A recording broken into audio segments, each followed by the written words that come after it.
Hello, happy people. I hope that you are just having an amazing day today. One of the best you've ever had. And if not, it'll be by the time the day is over with. All right, folks. So last week I did my top 10, my top 10s for Friday's comic titles of all time for you folks. And so I thought it would be fun. That did not include mini-series or limited series. So that sort of thing. So I thought it would be fun for me to knock out my top ones for you folks this week. For you folks, we'll be looking at my top 10. Now, if I haven't read it, it's not on here. Just as a heads up, because of that. So just a heads up. For example, I don't typically read a lot of heavy stuff in DC. I was more of a Marvel fan. But, you know, for example, I've always thought about maybe picking up the Green Lantern horror stuff and such because I've heard some great things about it, but I just never got around to it. So it's not here as an example. Alrighty, so here we go. Number 10 is Earth X from 1999. It was written by Alex Ross and Jim Krueger, and its art is also by John Paul Leon and Bill Reinhold for you folks. Earth X I actually read it in a giant tome work, and that sort of thing. Loved it lots. Thought the sort of a darker dystopian take was great stuff. Loved it lots. Number 9 is Neil Gaiman's Marvel 1602 from 2003. Art by Andy Kubert too. Neil Gaiman does a great job here. I love what he does here with the stuff. With the concept. So basically here we're going to find out that we're having a lot of our Marvel characters that we expect in the early eras of Marvel, like Doctor Strange and that sort of thing, are going to be appearing in 1602 rather in colonies rather than in proper stuff, right? At our times, because of some stuff that's happened to change the world around. Love it lots. Marvel 1602, 2003 by Neil Gaiman. So number 8 is The Marvels by Kurt Busiek and art by, I'm sure I'm going to slaughter this. It'll show up there and such. It's Wildray and Cinar. The Marvels. By them too, and that sort of thing. That's the most recent one. Love it lots. I think it's good stuff. Alrighty, so number 7 is the highest hitting Dark Horse comics.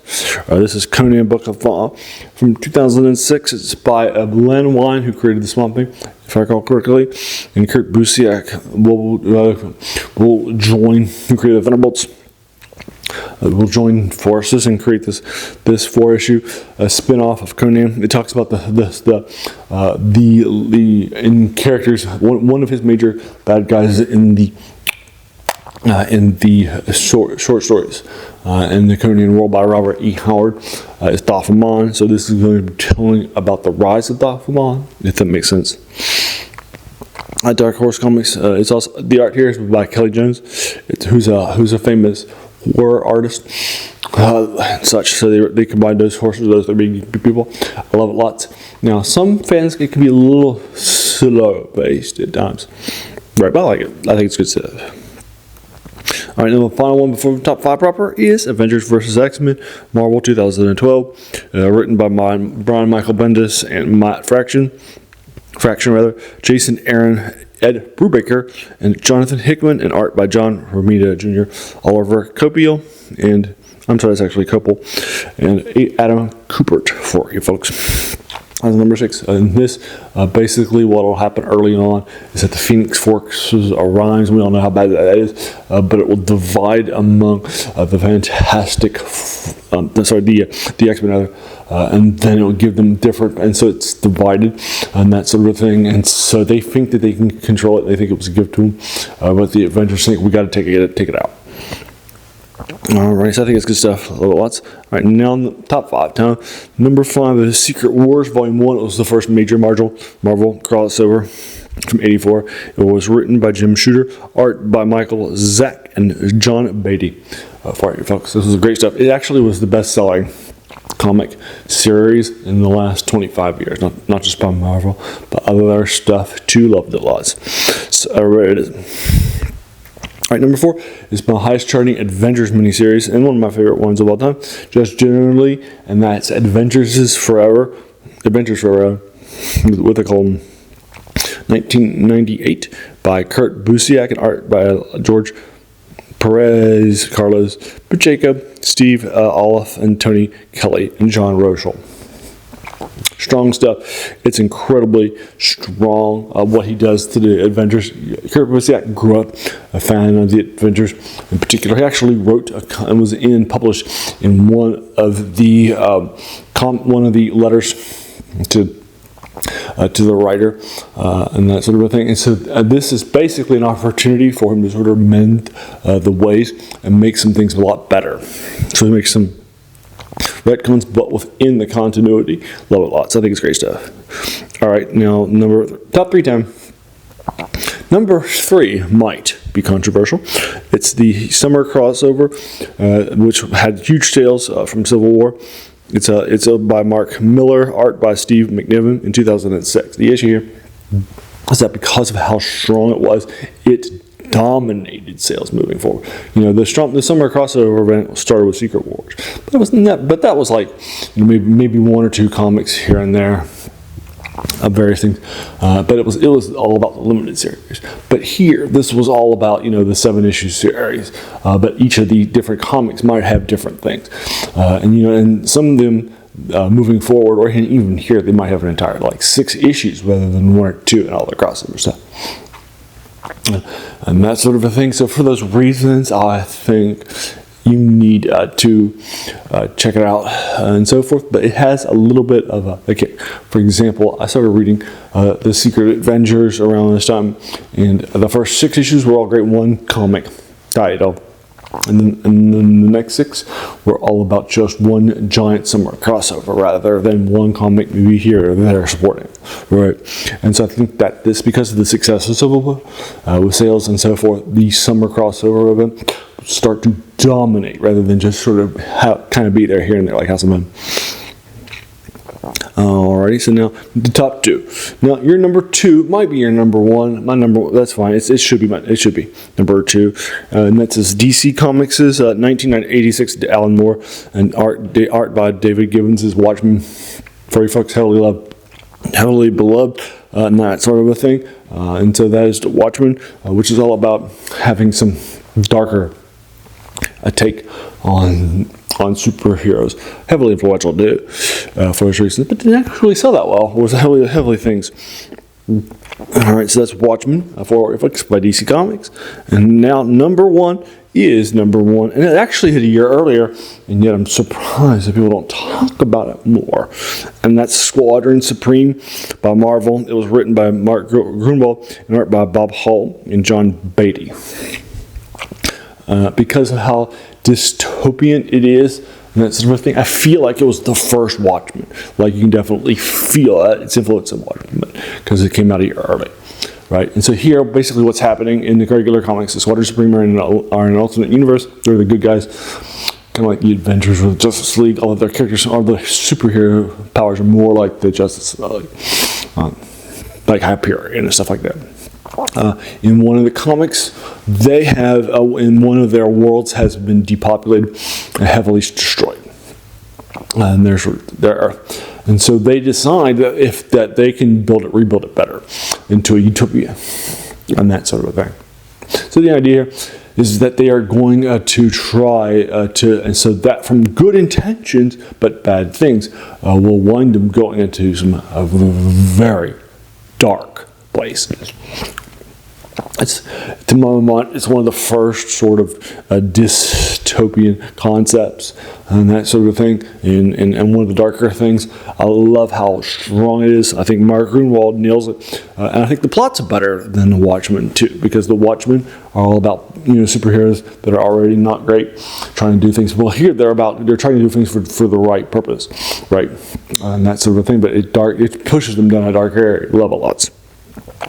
So that's Squadron Supreme from 85. All right, so let's go over my top 10 real briefly again for you folks, because there you are. Number 10 is Earth X from 99. Number 9 is the Marvel 1602 from 2003. Number 8 is the Marvels from 2021. Number 7 is Conan's Book of Thaw from 2006. Number 6 is The Adventures vs. X-Men from 2012. Number 5 is Secret Wars Volume 1 from 1984. And number 4 is The Adventures of Forever from 1998. 98 rather. From number 3 is Civil War from 2006. Number 2 is The Watchmen from 1986, and Squadron Supreme from 85 is the number 1. Alrighty, so there you are. So again, I try to do a lot of these top 10s, sort of a thing. I'm thinking next week do my top 10 authors, and that sort of a thing, and then leaving you to it, heading back to some other stuff. Again, last week I did my top 10 comic book titles that were not mini-series, like these. And that sort of a thing, and then also some other stuff too. So check them out. Also, I've done my top 10 albums, my top 10 musical artists, my top 10 comedies. I do a lot of films on today's date. So again, on Wednesdays, I dedicate that to older video games. I just did the movies from 2005. I did previously Don't Starve's 12th anniversary 2 weeks prior, and then a week prior to Don't Starve together. He's Stand Alone, which is also its anniversary, was also in April too. And then I've also done a lot of older things too, like Evil Genius 1, Star Control 2, lots of those older things, and so forth. Or, just like Crusaders King 3, stellar stuff. So sometimes I've done some more recent stuff if I just played it, like 2 Point Hospital, no, I'm sorry, 2 Point Museum, that I just put like 80 hours into.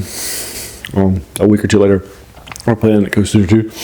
So I do sometimes do other things if it's relevant, but typically like the older things. On Monday, I do reviews of older things like in RPGs like Dungeons and Dragons, or war games like BattleTech. For example, I'm currently doing modules in Dungeons and Dragons reviews. On Monday, I did B2, Big Keep on the Borderlands by Gygax from 79, and then I'll be doing B3. The next I've already done B4. One of the earlier ones of them, the Giants series that hit the highest module in the 30th anniversary. The G1 through Z2, Q1 against the Giants against the Drow that introduced them to and turned them into the beloved enemies of Dungeons and Dragons. That sort of a thing. So yeah, check them out. And then on Saturday, I do something I call Serial Saturday, which I dedicate to the forgotten movie-telling genre of movies and television serials for you folks. Unfortunately, we've forgotten about a lot of them, but they're heavily influential, right? Mine from Flash Gordon to superhero stuff like the Spider's Web on Spider-Man and that sort of thing. So you can definitely see a lot of that stuff out there. And so I've also TV stuff. I've done the first 2 seasons of the Doctor Who recently, from the 60s. So from the first Doctor. So you can check them out too. I just did last couple of weeks. I did some Tarzan serials. This week I'm going to be doing the Black Hawk comic from DC. It turned into a serial in 1952. It's a 15-parter. So that'll be published, and then it's my intention to do some flying pulps now because I haven't done any, and so that'll be coming out soon. And then so check them out too if you like that stuff. And then the other 3 videos a week that I do are older videos that you read in like novels or short stories or novellas or poems or even prose poems like Clark Ashton Smith has.